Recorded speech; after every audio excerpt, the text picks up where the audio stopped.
오늘 우리에게 주시는 하나님의 말씀 보도록 하겠습니다. 구약 성경 시편 1편 3절, 4절, 2절의 말씀입니다.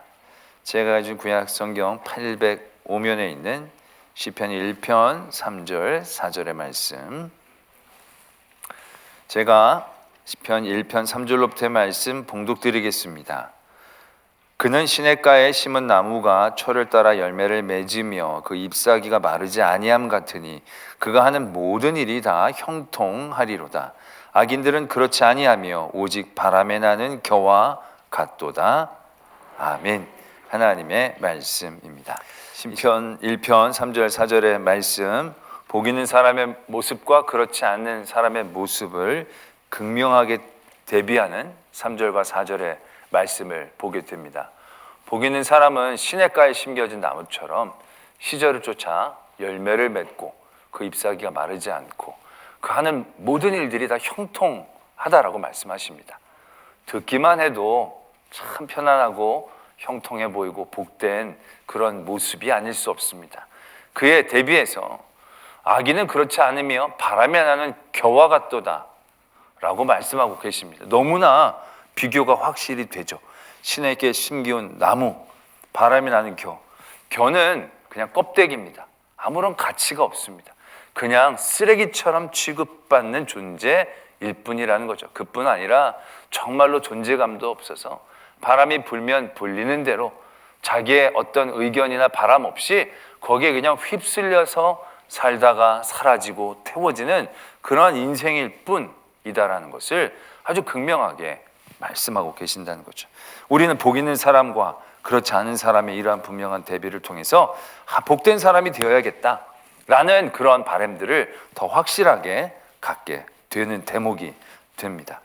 그러면서 우리는 복된 사람의 이 3절의 모습을 떠올리면서 그 안정된 환경들, 또 과실과 열매를 늘 맺는 어떤 결과물들, 또 제일 좋은 말씀은 하는 모든 일들이 다 형통해지는 이 은혜. 이 은혜가 저와 여러분들 모두에게 임하는 은혜인 줄로 믿습니다. 모든 일들이 다 형통하게 되기를 축원합니다. 그러나 오늘 우리가 이 복된 사람의 말씀을 보면서 우리가 이러한 삶을 바라고 이러한 복을 누리기를 바랍니다 라고 생각하면서 우리가 다시 한번 생각해야 될 것들을 바라보게 됩니다. 시냇가에 심겨진 나무, 이 나무가 갖고 있는 가장 큰 복, 어떤 안정된 환경들, 과실을 맺고 형통한 것들, 바람에 나는 겨는 뭐 줏대도 없이 여기저기 휩쓸려 다니는 어떠한 이러한 삶들, 이런 것들은 이제 우리가 경계하고 이런 안정되고 열매 맺고 형통한 이런 복을 우리가 누리기를 원하는데, 과연 그러한 것이 우리에게 주어지는 제일 좋은 복된 모습의 핵심적 가치인가라는 거죠. 먼저 우리는 바람에 나는 겨, 누구도 이렇게 살고 싶지는 않을 것입니다. 이런 걸 좋아하고 선호할 분들은 아무도 없을 것입니다. 근데 요즘 보면 이런 기사가 있더라고요. 어떤 기사가 있느냐면 평생 직장, 그리고 이제 물음표 붙여놓고요, 시들해진 공무원 열풍, 이런 기사가 뜨는 걸 봤습니다. 여러분들 우리나라가 이제 공무원이 되려는 것이 얼마나 다들 열심인지 잘 알고 계실 겁니다. IMF 이후에 어떤 안정적인 직장들, 정년이 확실하게 보장되고 급여는 좀 낮을지라도 여러 가지 혜택들을 편안하게 누릴 수 있는 이 공무원이라는 직종에 굉장히 많은 사람들이 열광하고 있었다는 것 익히 들어 아셨을 것입니다. 근데 그러한 분위기가 이제 꺾이기 시작했다라는 겁니다. 작년 말고 재작년 대비 작년이 재작년에 비해서 일반 공무원을 응시하는 사람의 숫자가 6만 8천 명이 줄었다는 겁니다. 계속적으로 공무원을 준비하는 사람들의 숫자가 전체 취업을 준비하는 이들의 30%를 넘었습니다. 40%까지도 육박했었는데 작년에 그게 30% 이하대로 떨어졌다라고 합니다. 그리고 7급 공무원 경쟁률이 43년 만에 최저를 기록했다는 겁니다. 물론 최저라 할지라도 30몇 대 1이긴 하지만 최저로 이제 꺾이기 시작했다라는 것입니다. 그러면서 뭔가 사회적으로 분위기가 바뀌고 있다는 느낌들을 받게 되어진다는 거죠. 통계청에서 처음으로 직장을 가진 사람이 그 직장에서 근속하는 기간을 조사를 해봤더니 1년하고 6.8개월이라는 겁니다. 그러니까 첫 직장에 들어간 사람들이 근속하는 기간들이요 2년이 채 안 된다는 겁니다. 거기서 좀 참고 진듯하게 있어서 견디고 이런 게 아니라 그냥 하다가 나와버린다는 거죠. 3년 이상 끄는 사람들도 30% 정도밖에 되지 않는다라고 얘기합니다. 예전에는 한 직장에서 오래 있는 게 성공이라고 생각했습니다. 거기서 잘한다고 생각했습니다. 거기서 나오고 회사를 뛰쳐나오고 옮기면 뭔가 적응을 못하고 실패한 것 같은 인식들을 갖곤 했다는 얘기죠. 근데 요즘은 그렇게 인식하지 않는다고 합니다. 직장을 처음에 이제 들어갔다가 처음에 그런 사람들이 퇴직을 하거나 사직을 하면 20대, 30대 직장 동료들 중에는 거의 70% 가까이가 적응 못하고 나가는구나가 아니라 부럽다, 용기 있다, 자기 발전에 정말 적극적이구나, 그런 어떤 부러움의 마음들을 갖게 되어진다는 겁니다. 적응 못해서 나가는 게 아니라 더 발전적으로 해서 나가는 거구나, 그렇게 생각을 한다는 거죠. 옛날에는 한 직장에 오래 있는 게 굉장히 능력 있고 잘한 사람처럼 보였는데 이제 조금씩 인식이 바뀌어진다는 거예요. 한 직장에 오래 있으면 오히려 말하자면 자기 개발에 좀 뒤처지고 별 관심이 없는 그런 사람처럼 인식되어지기 시작했다는 겁니다.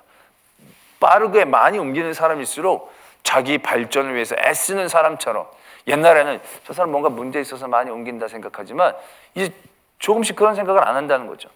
왜냐하면 이유가 옛날에는 이 고성장 시대 때는 장기적인 호흡으로 직장을 바라보면서 좀 직장이 경직돼 있다 할지라도 오래 갈 수 있으니까 그 안정적인 그런 장점을 통해서 직업을 구하고 오래 버텼는데 요즘 세대들은 그렇지 않다는 거죠. 워낙 세상이 빠르게 급변하니까 그 급변하는 그러한 상황 가운데에 능동적이고 역동적으로 대처해 나가면서 그러한 자리들을 바꾸는 것들을 전혀 부담스러워하지 않게 되었다는 거죠. 또 옛날에는 자기가 좀 희생하고 헌신해도 자기가 있는 회사나 공동체가 발전을 하면 그것으로 큰 위로를 받고 또 목표도 갖고 그래서 오랜 직장 생활이 가능했다는 겁니다. 근데 요즘 젊은 세대는 그렇지 않다는 거예요. 공동체 발전은 큰 의미가 없다는 거예요. 공동체가 발전을 해도 자기에게 큰 이득이 없다고 생각하면 과감하게 그곳을 떠난다는 거죠. 어떤 한 사람의 인터뷰를 실었는데요. 아주 좋은 직장에 있는데 3년 만에 퇴사를 한 거예요. 인터뷰를 한 거예요. 왜 회사를 나왔냐? 뭐 만족스럽지 않은 게 있냐? 우리 회사는 급여도 좋고 근무 환경도 좋고 일하는 사람들도 좋고 아주 나쁜 건 별로 없었다라는 얘기죠. 근데 왜 나왔냐는 거예요. 3년 정도 일하면서 내 포트폴리오가 쌓이는 느낌을 받지 못했다라고 얘기합니다. 무슨 얘기냐면 회사는 발전하고 좋은 것 같은데 내가 뭔가 내 이력에 쌓고 내가 뭔가 발전하는 듯한 느낌을 받지 못했다는 거예요. 그래서 그걸 때려치고 나왔다는 거예요. 그러고 나올 때 사람들이 막 박수 쳐줬다라는 거예요. 옛날과 같은 생각이 아니다라는 얘기예요. 바람에 나는 겨. 되게 안 좋아 보이지만요. 요즘은 바람이 부는 대로 그 바람에 빨리 타고 옮기는 거.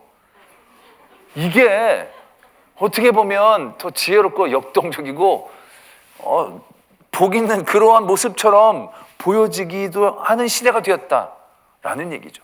여러분들은 어떻습니까? 요즘 보면 이렇게 부를 축적할 때도 보면 이게 시대마다 뭔가 팍팍 바뀌지 않습니까? 우리도 보면 무슨 부동산을 했다가 무슨 펀드를 했다가 그 다음에 이 비트코인 뭐 이런 거 바람처럼 왔을 때 그 바람 타고 들어갔다가 바람이 끝나면 확 빠져주고 이런 사람들이 돈도 많이 벌고 똑똑하고 저 사람들 참 복된 사람이라고 생각하고 여기지 않느냐라는 얘기죠. 어떻게 보면 바람 타고 가는 거예요. 그런데 바람 타고 가는 사람들이 요즘 우리는 많이 부러워지는 그런 시대에 살고 있지는 않습니까? 바람 불어 거기 쭉 올라갔을 때 들어갔다가 바람 빠질 때 쫙 빠지고 그냥 바람이 불던 말던 가만히 있는 사람들은 세금만 많이 내고 별로 돈도 많이 못 벌고 어리석은 사람처럼 여겨지는 그런 시대. 그런 시대가 지금 우리가 사는 시대. 그러니까는 바람에 나는 겨가 무조건 악인이라고 생각하지만 느낌상으로는 그렇지만 실제적인 삶의 모습으로 바라보면요. 이게 그렇게 복 없는 삶이 아닌 것 같은 거예요. 요즘 같은데. 요즘은 사람들이 로망하는 게 있어요. 뭐가 있느냐면 집 팔아 세계 일주. 이런 거 되게 로망하잖아요. 옛날 같아서 나 집 팔아가지고 세계 일주 다닌다 그러면 다들 뜯어 말렸을 거예요. 미쳤다고, 정신 나갔다고. 근데 요즘은 집 팔아서 세계 일주 간다 그러면 어머머머머 다들 막 로망이라고 막 하고 싶은데 나는 못하고 있다고. 집이라는 건 어떻게 보면 우리의 가장 안정적인 환경인데 그걸 팔아다가 세계 일주를 다닌다는 거, 정말 옛날 같으면 상상할 수도 없는 미친 짓이죠. 근데 요즘은 모든 사람들이 부러워하는, 모든 사람이 로망하는 그러한 일들이 되고 있다는 것, 이게 무시 못할 변화이다라는 얘기죠. 이렇게 되면 나중에는 한 10년 뒤에는 시편 1편의 말씀이 바뀔지도 몰라요. 복된 사람의 모습은 바람에 날아가는 겨와 같도다. 그렇지 않은 사람이요 시냇가에 심기는 나무 같도다. 우리 시냇가에 심겨진 나무 한번 살펴볼까요? 나쁠 얘기 하나도 없죠. 시냇가에 심겨졌어요. 시절을 쫓아 열매를 맺어요. 잎사귀가 마르지 않아요. 하늘이 다 형통해요. 그러나 우리가 이 말씀 가운데 간과하는 부분이 있습니다. 어떤 부분이냐면 시절이 바뀐다는 거예요. 잎사귀가 마르는 상황이 그 자리에도 있다라는 거예요. 그냥 좋은 키워드만 들으면 너무 두말할 나위 없이 좋은 삶이죠. 시냇가에 있으니 얼마나 안정적이에요. 또 시절을 따라 열매를 맺으니 얼마나 좋아요. 또 모든 일들이 형통화되니 그것만큼 좋은 얘기는 없죠. 그러나 계절은 바뀌는 거예요. 시냇가에 심겨져도 온도는 바뀌고 바람은 바뀌는 거예요. 그럴 때 세찬 바람이 불어올 때 정말로 부러질 듯이 휘어지는 자리에서 우리는 그렇게 생각하고 싶어요. 차라리 부러져서 바람 타고 가는 게 더 낫겠다. 근데 웬걸요, 이게 뿌리가 박혀 있으니 가지를 못해요. 가지를 못하니 어떻게 됩니까? 그 바람에 맞서 설 수밖에 없잖아요. 그러니까 더 호되게 바람을 맞을 수밖에 없는 거예요. 햇볕이 비춰지면 아유 그냥 말라가지고 어디 그늘에나 굴러다녔으면 좋겠다 라고 생각이 되지만 그 환경을 피할 수가 없어요. 왜? 한 자리에 박혀 있으니까. 그걸 오롯이 다 견뎌야 되는 그러한 상황이 이 안에 포함되어 있다라는 얘기죠. 시절을 따라 열매를 맺는다는 것 너무너무 좋은 이야기이지만 열매를 맺는다는 것이 그 나무에게 늘 좋은 일들만을 가져다 주는 것이겠습니까? 우리가 사람들도 아이를 낳으면 아이를 낳는 게 기쁘지만 아이를 낳는 과정은 어떻습니까? 만만치 않은 고통이 있는 거죠. 기르는 것도 쉽지 않고요. 저는 그런 나무들도 다 그렇지 않겠나라는 생각을 해보게 됩니다. 그냥 나무만 있고 잎만 내는 나무들이야 그냥 룰루랄라 잎만 냈다가 떨어뜨리면 되지만 열매를 맺려면 꽃을 피워야 되고 그 열매를 머금어야 되고 그것을 매달아야 되고 그것을 지켜내야 하고 그런 과정들 우리는 나무를 잘 감정적으로 다가가지 않기 때문에 그러지 모르겠지만 동물이 출산하는 것과 크게 다르지 않는 그 나무가 갖고 있는 고충들이 분명히 있을 것이다 라는 얘기죠. 시절을 쫓아 열매를 맺는 이 나무의 모습 안에는 그러한 고통들이 분명히 포함되고 있다라는 사실들에 대해서 우리는 간과해서는 안 된다는 거죠. 우리가 이 3절에 말씀에 굉장히 부합된 사람을 한번 떠올려 보면 이해가 쉬울 것 같습니다. 이 시편은 다윗과 관련이 많은데 다윗이 그렇죠. 다윗이 정말로 하나님을 믿는 사람으로 하나님의 그 뿌리를 잘 내리고 하나님이 주시는 그런 안정적인 삶을 살아갔던 사람이지요. 그는 정말로 골리앗을 이겨고 모든 백성들에게 칭송을 받는 장군도 되어지고 또 나중에는 유다의 왕으로 추대가 됩니다. 그리고 나중에는 전 이스라엘 족속의 왕으로 추대가 됩니다. 특별히 전쟁을 하거나 이러지 않고 하나님의 은혜 가운데 다윗을 그렇게 쭉 올려주시는 거예요. 다윗은 거의 모든 전쟁에서 승리를 거둡니다. 그리고 모든 사람들에게 각광받는 그러한 왕이 되어지죠. 그는 시절을 쫓아 때마다 하나님이 주신 열매를 머금었습니다. 그리고 그는 가는 데마다 승리하고 형통했습니다. 그래서 나중까지 결국 그 다윗은 하나님이 주신 모든 수를 다 누리고 하나님께 부르심을 받은 그러한 왕입니다. 다윗이 얼마나 복 있는 사람인지, 3절에 합당한 사람인지 우리는 분명히 이해할 수 있을 것입니다. 그러나 제가 이렇게 얘기하는 그 순간 여러분들 마음 가운데 분명히 떠오르는 생각들이 있으실 겁니다. 그는 시냇가에 심기운 나무처럼 시절을 쫓아 열매를 맺고 그 잎사귀가 마르지는 않고 그 모든 하늘들이 형통했습니다. 그가 주신 하나님의 은혜의 자리들만 놓고 보면 이 말에 딱 부합됩니다. 그러나 그의 모든 삶을 면면히 살펴보면 그의 삶이 정말로 3절의 말씀처럼 그냥 아무런 문제도 없이 무탈하고 형통한 삶이었느냐? 그건 아니다라는 얘기죠.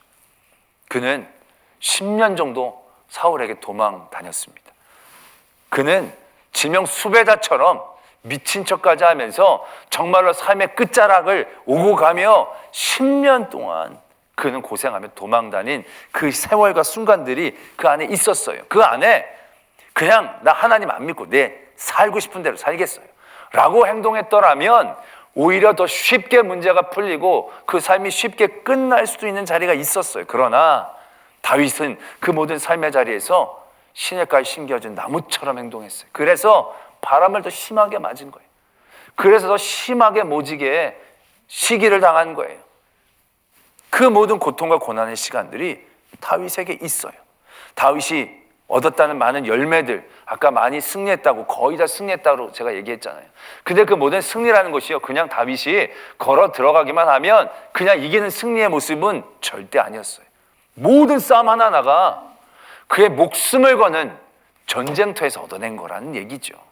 그냥 시절을 쫓아 열매를 맺었다는 게 때가 돼서 뚝뚝 떨어진 열매에 대한 얘기가 아니라는 얘기예요. 다윗이 하나님의 놀라운 열매를 많이 맺고 유다 왕이 되고 이스라엘 왕이 됐지만 그런 모든 열매 하나하나가 결코 녹록지 않은 자리에서 하나님이 주신 은혜의 결과로 그에게 주어지는 거예요.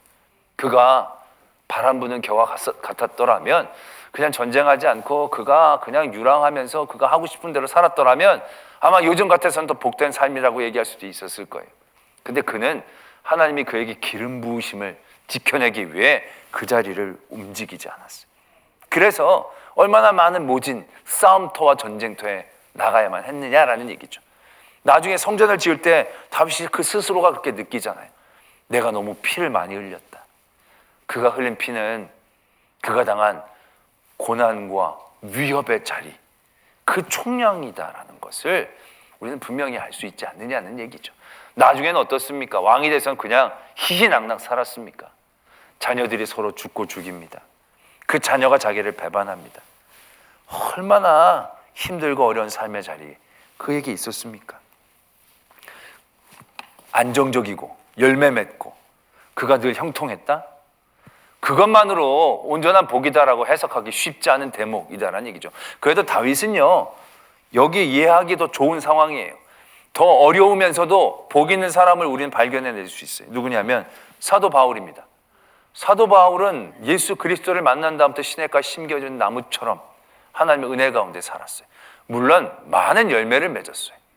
그 많은 교회를 세우고 하나님의 복음을 전하고 하나님의 나라를 확장하고 많은 믿음의 사람들을 세운, 열매라고 하면 진짜 바울 따라가기 쉽지 않을 만큼 많은 열매를 맺은 사람.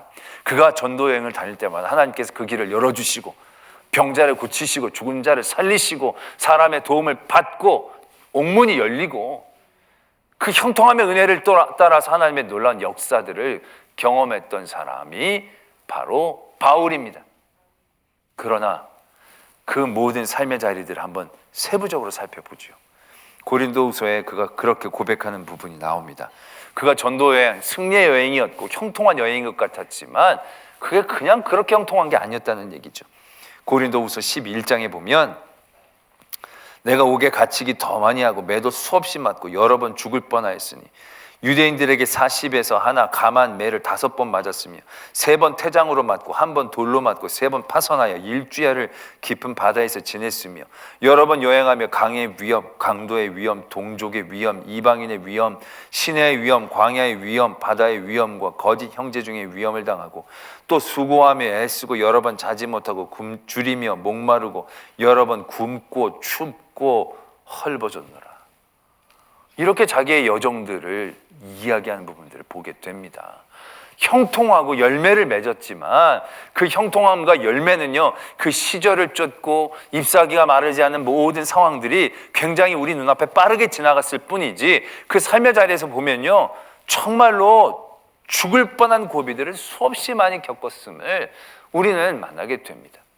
그것뿐만이 아니라 다윗은 천수를 누리고 하나님께 부름받았지만 바울의 끝은 성경에서 제대로 적지도 못했습니다.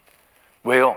그의 끝은 어떻게 보면 세상에서 보면 허망하게 끝나버렸거든요. 어떤 악인에 대하여 어떻게 순교당한지도 차마 적지도 못할 정도로 바울의 끝은 흐지부지하게 성경 가운데에서는 사라지게 되어진 것입니다. 그런 삶으로 놓고 볼 때 바울이 복 있는 사람인 것 같아 보이지만, 이러한 복이면 정말 우리가 기꺼이 찾을, 우리가 그렇게 바라야 될 복이 맞을까라는 두려움마저 갖게 한다는 것입니다. 그래도 바울은 상황이 더 좋은 편입니다.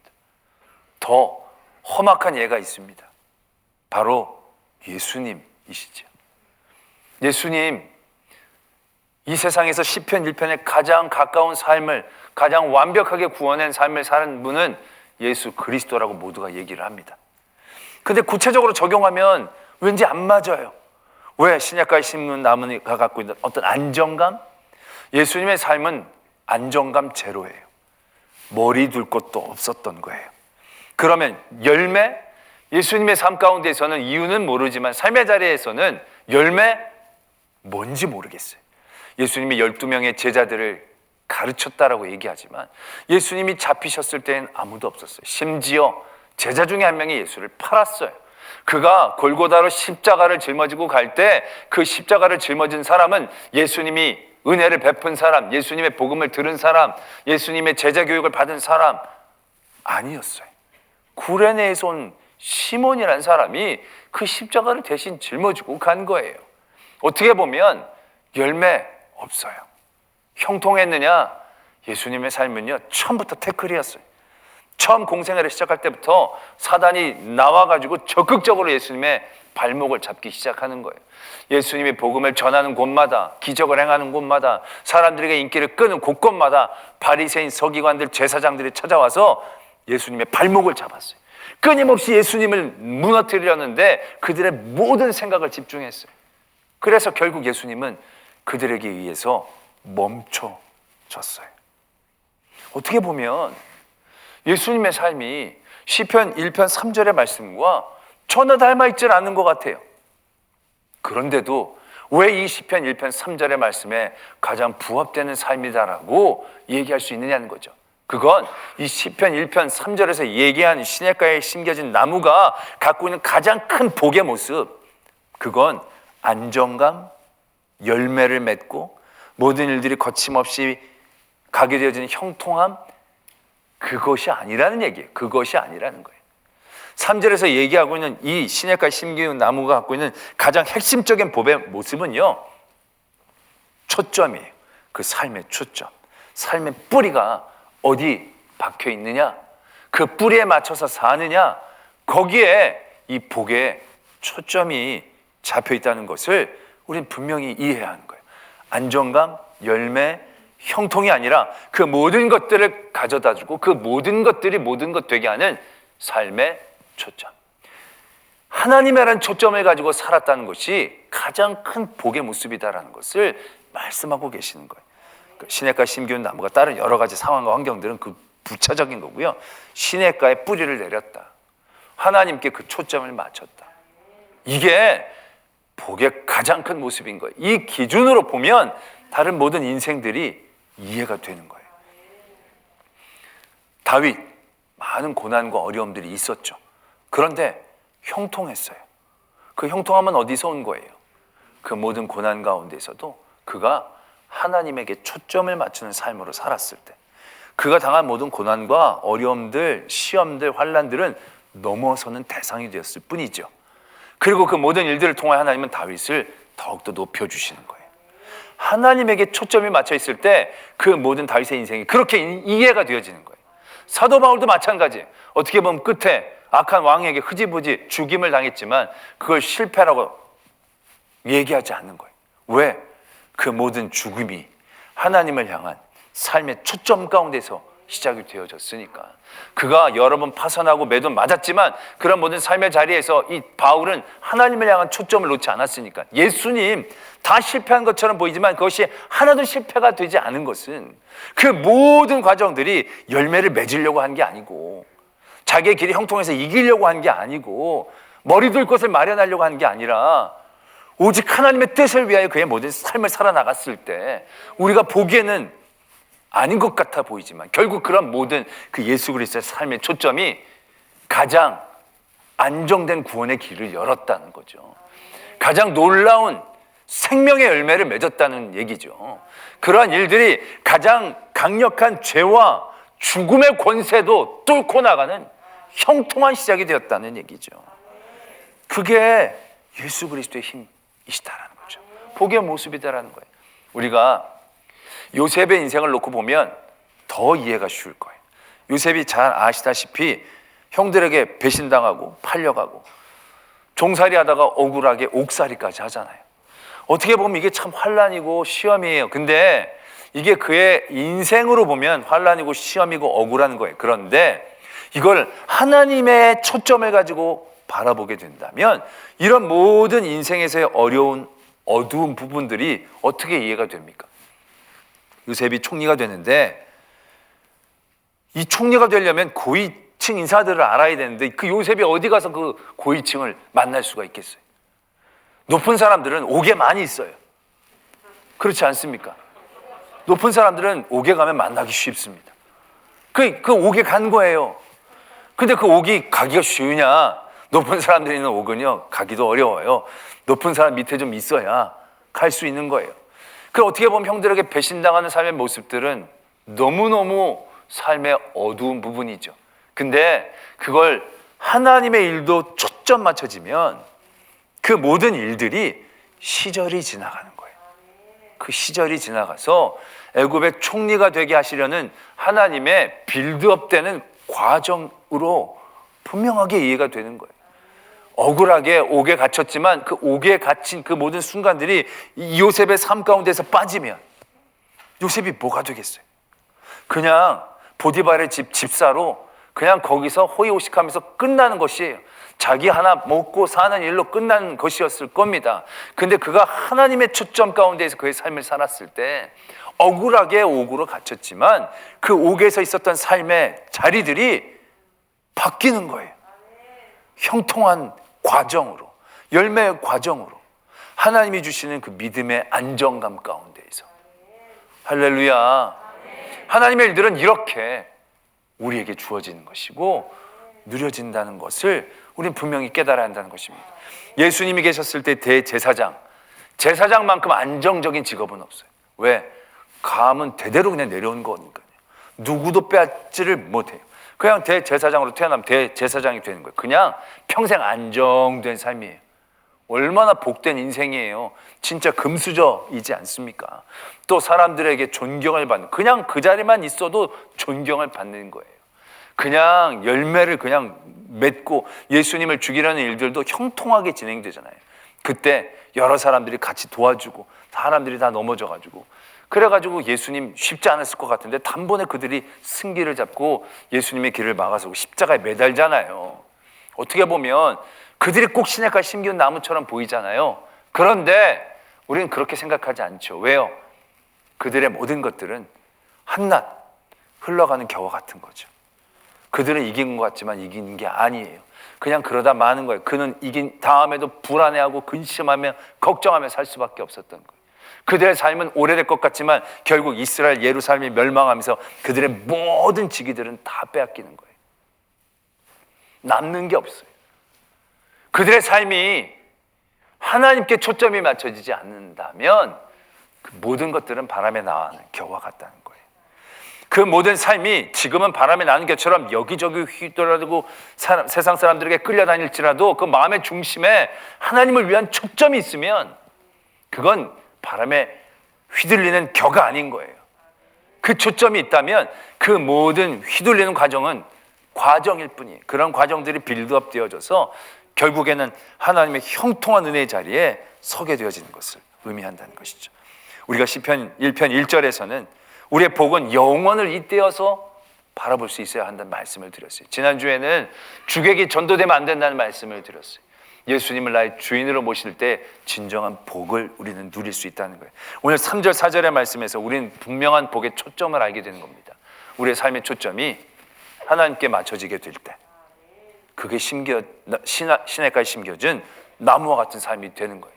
내가 지금 많은 것들을 누리고 가지고 안정돼 있다 할지라도 내 삶의 초점이 하나님이 아니면 바람에 나는 겨와 같은 거예요. 어느 순간인가 휩쓸려 다닐 수밖에 없는 존재가 되어버리고 만다는 얘기죠. 오늘 시편 1편 3절의 말씀과 같은 성도가 되어지기를 도전합니다. 내 마음의 초점이 하나님께 맞춰졌을 때 시냇가에 심겨진 나무처럼 바람이 불고 비바람이 불 때 맞서 서야 하는 고통과 어려움이 있지만 그런 모든 과정들을 통하여 하나님의 놀라운 은혜들을 경험하고 누리는 그런 복된 성도 되어지기를 축원합니다. 기도하겠습니다. 오늘 말씀을 생각하며 하나님, 복된 성도 되기를 소망합니다. 그래서 많은 것들을 눕고 안정되고 형통하고 열매 맺는 게 아니라 그 모든 것 안에 내 삶의 초점이 하나님께 맞춰지기를 소망합니다. 하나님을 위한 모든 삶의 자리에서 나의 모든 어렵고 힘든 자리들도 하나님의 복된 자리로 바뀔 줄로 믿습니다. 열매 없는 곳처럼 보여졌던 그곳에 하나님을 바라보는 초점이 있다면 그 안에 나도 모르는 사이에 놀라운 열매가 맺어 있을 줄로 믿습니다. 내가 열매인 줄 알았던 모든 것들, 하나님의 초점을 잃어버리는 그 순간 속이 빈 겨와 같아질 것입니다. 그러나 어리석음 가운데 빠지지 않게 하시고 온전히 하나님께 나의 삶의 초점을 맞추고 살아가게 하여 주시옵소서. 그러한 기도의 제목으로 하나님 앞에 나아가겠습니다. 아버지 하나님, 우리의 부족함, 어리석음 긍휼히 여겨주시고 잡아주시옵소서. 우리는 내 안에 채우는 일들이 복이라고 생각했지만 하나님 열매 맺고 안정되고 형통하는 게 아니라 먼저 나의 삶의 초점을 맞추는 것이 중요함을 깨닫습니다. 그 믿음의 자리에서 하나님 아버지, 또 돌아다니는 것들이 불안해서 나의 삶의 안정을 취하고 내 삶의 열매를 쌓고 모든 가는 길이 형통한 복을 원합니다. 그러나 그 모든 것이 있어도 하나님을 향한 초점이 없다면 순식간에 바람에 날리는 겨와 같은 존재들이 되어버리고 말 것입니다. 하나님, 우리로 늘 깨닫게 하여 주시고 지금은 비록 나무가 무성치 않고 외양간에 소가 없을지라도 하나님을 향한 초점을 잃지 않고 나갔을 때에 하나님의 은혜의 자리에서 가장 풍성한 열매로 형통함으로 누리는 복된 성도 되게 하여 주시옵소서. 믿사오며 예수 그리스도의 이름으로 기도드립니다. 아멘.